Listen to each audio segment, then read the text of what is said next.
real. Carter over top of Alonzo Mourning. Ahead of the pack, showtime. Carter drives. Big finish. People consider you arguably the greatest dunker ever. How do you feel about that? I know I've talked to Dominique about that, and Dominique said yes, but I also could play. Is that your same feeling? Yes. I could play, man. I'm still here. I still love the game.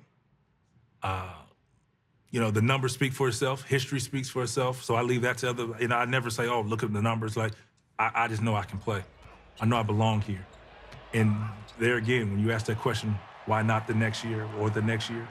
Because of not wanting to be labeled as a dunker. I'm not a career dunker. I want to be a career basketball player that lasts and you look up to. That just wasn't me. That's not what I wanted to accomplish. We're playing Toronto at Georgia Tech. I remember. I'm watching you college. I see the dunks. I don't see them up close. Right. I done played against Michael. I'm guarding Doug Christie at the top of the key. You're isolated against Chris Crawford. You beat Chris Crawford. Yes. So then there's Dikembe coming. Mm-hmm. Honestly, I go, young fella, welcome to the league. Carter elevates and throws it down. My goodness. Talk to me about that dunk. For me, I just wanted to establish myself, and he had blocked my dunk a couple of times, and no, young fella, and all that stuff. So I was like, man, I'm gonna get this guy one time. You just don't know. So I just remember going baseline and taking that second dribble and going up. And once I hit him, I was able to go a little higher. And when I dunked the ball, I wanted to, it took everything not to wag my finger back at him. You know, at that time they were calling technicals for the taunting or whatever, but it was just a great feeling. It was like, this is just who I am, you know, so it was, as for me, I had a dunk list that I never showed anybody, but it's like all the great shot blockers. Mm-hmm. You want to mark them off. Just a great accomplishment in your career. And he was one of the So first. I'm gonna ask you, that list, did you mark off, get a chance to mark off everybody? Yeah. I get a chance to be your teammate, 2000 Olympics.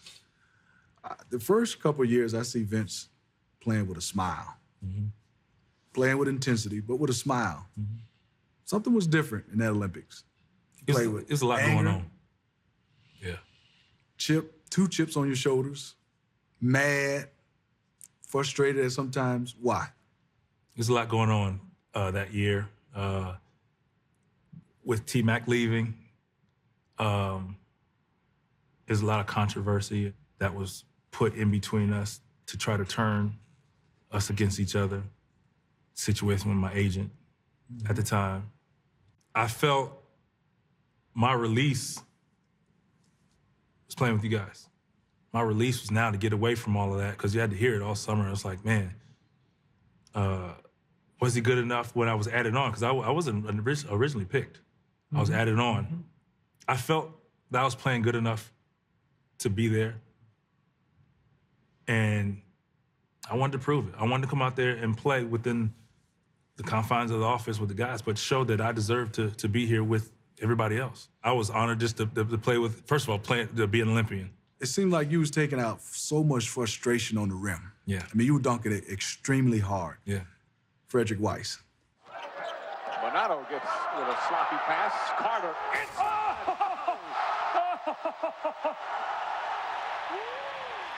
Was that your greatest dunk ever? And walk me through when you get to steal. That night,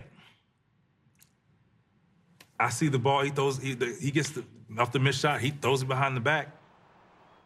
I get it, and of course, everybody's running down the court. In my mind, just attack the rim. Hey, let me get down here before they realize it, they're able to set up, so on and so forth. Took the first dribble, and I took the second dribble. Well, he didn't move, he didn't step towards me. I just see the rim, so I'm going for the rim. And once I took off, I just remember touching his shoulder. And after that, I didn't know what happened. And because in my mind, I'm taking attack the rim. I didn't know that I jumped a step or two outside the box, which might have been a touch too far for my liking. And when I'm in the air, now I'm thinking, oh man, I jumped too far. I'm not gonna make it. Subconsciously, I'm not thinking about him.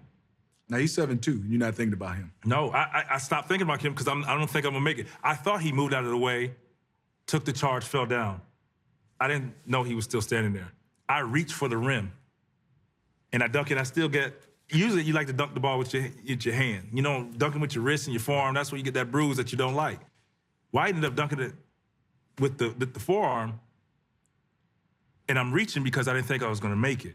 Nobody said you jumped over. Everybody's like, I just remember in the timeout, and I don't know why, you're the first person. I remember you sitting right here just looking at me, shaking your head like, man, but what? Like, but nobody actually said, you just jumped over a man. Because no one has seen that before. And I can say by being on the bench watching, our reaction to guys went on the floor was almost like that quiet that you talked about when you put your in the rim, because I looked at Sharif, I looked at Allen, I looked at Tim. We hadn't seen that before. And we just said, he just jumped over a 7'2" guy. Did I just see that? So that's why our reaction was, because I know I was still sitting there. The whole game, like the rest of that game, nobody said like, man, you jumped over this guy, until after the game, one of Gary's guys showed me on his camera, and that's when I was like, wait a minute. So I watched that 7 times, like, wait a minute, I actually jumped over this man. He jumped over his head. Unbelievable. Unbelievable. Tell me those emotions. It was being booed back in Toronto. I don't think any player has ever been booed like that night.